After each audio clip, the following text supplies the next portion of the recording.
Greetings and welcome to The Jerry Show. As though Donald Trump's bigotry. The National Association of Black Journalists' high stage rate wasn't a disqualifier. Both sufficient in and of itself blinking red light in precisely the right way. Those voters with whom Trump had hoped to appeal to this additional unintentional as a result of his acts. It appears based on Act Blue's contributions flying through the Democratic platform over $25 million on the NABJ day. Conference by itself to include that from a different angle, aside from the 3 days that followed Kamala's entry into the race, that number represents the largest single day since October of 2020. In other words, Donald Trump went to the Q&A and decided that the campaign's approach would be racism while he was on stage with black journalists. Succeed in inspiring Kamala Harris to have one of the most successful fundraising days of the entire cycle. Bravo, Donald, bravo. In fact, even conservatives are starting to recognize what a ridiculously outdated tactic this is. Tommy Loreen tweeted, "I hate to be the bearer of bad news, but making Kamala a martyr for her race and gender going to really backfire on the Trump campaign. It's such an unforced error. The strategy is only going to allow Kamala to escape her radical record and radical policies. I really don't understand why the GOP seems to enjoy pissing winnable elections down our legs." Ben Shapiro tweeted a meme of a car veering onto an off-ramp from staying on course and saying, quote, attacking Kamala's record lies in radicalism, to instead, is she really black? One of the writers at the conservative National Review, which is certainly no leftist outlet, tweeted Republican nominee, is too dumb, too old, too racially obsessed, too erratic and idiosyncratic in what interests and stirs him. The polls just evened up, and he's on pace to fumble away a presidential race against a Veep who ran a disastrous border, pardon me migration policy, who's flip-flopping on every issue, who's got to defend the highest inflation in 40 years, and chaos overseas. And Trump thinks his best move before an African-American audience is to doubt whether she's really black. And here's Bill O'Reilly. That's not how you treat someone, former president in particular, when they come on into your forum. So Rachel Scott blew it. Donald Trump blew it. And the happiest person in the country tonight is Kamala Harris. Because she's sitting there cackling. Look at this. Yeah, look at this. Look at Trump. He's just alienated millions of black voters who aren't going to really get what happened there.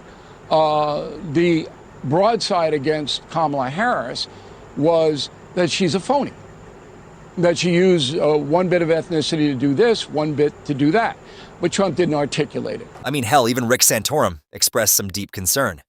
Trump has a bevy of riches to go after Kamala Harris. The question is he disciplined enough to stick to those topics and do it? Now, if you look at what happened today in Chicago, he wasn't. He got, and I understand they were punching at him and they were baiting him, but that's what every reporter's going to do to Donald Trump to get him off his message. The most important thing is for him to stay on message in front of folks who are not rally goers, but people who are listening to interviews who may not know the Kamala Harris story, and they didn't get that story from Donald Trump today. Because Rick Santorum was an extreme homophobe, his Senate career came to an end. Man must begin raising the alarm regarding message discipline in connection with Trump ought to include things viewpoint. This time, the key idea is that what Trump is doing is completely ridiculous. Receiving resistance not just from the customary mega honors in his own gathering and not only making tens of donations totaling millions of dollars were not his campaign, but also one run by Kamala. However, in fact, he's offering Democrats the ideal opportunity to retaliate against him. This is but a tiny example of what that appears to be. Revert to the only thing he knows how to do when he's trying to get attention, which is to get more and more outrageous. Remember, for that brief period when it looked like maybe he might have been winning earlier this year, he actually began to show some glimmers of something that might be described as discipline. That collapsed the moment that Kamala Harris became the presumptive nominee, and now we're seeing that. We're seeing it when he has an even mildly skeptical or challenging interview, which, as we can tell from today's event, he was not able to handle without just being even more insulting and strange than usual. Well, I think those are the comments of a desperate, scared old man who is, over the last week especially, has been having his butt kicked by a experienced. And look, I'm not here to counsel Donald Trump on his campaign, But other than satisfying some primal urge to just be racist, which I admit is tempting if you're Trump, I'm not sure what the upside is here. After all, this is the man who has been accused of abusing black tenants and the one who ran a full-page advertisement advocating for the death penalty for the Central Park Five. This is what the nephew of Donald Trump claimed he did. There's a chapter that you write about called the race card. What's that about? I was about 10 years old, and I was at my grandparents' house, like I was a lot. And Donald, I could hear him screaming. And I went down to the driveway of my grandparents' house, and there was his white Eldorado convertible with 2 slashes. Still remember it. And he had electrical tape because the roof was black. And he used the N-word twice, just saying who he thought probably had done this.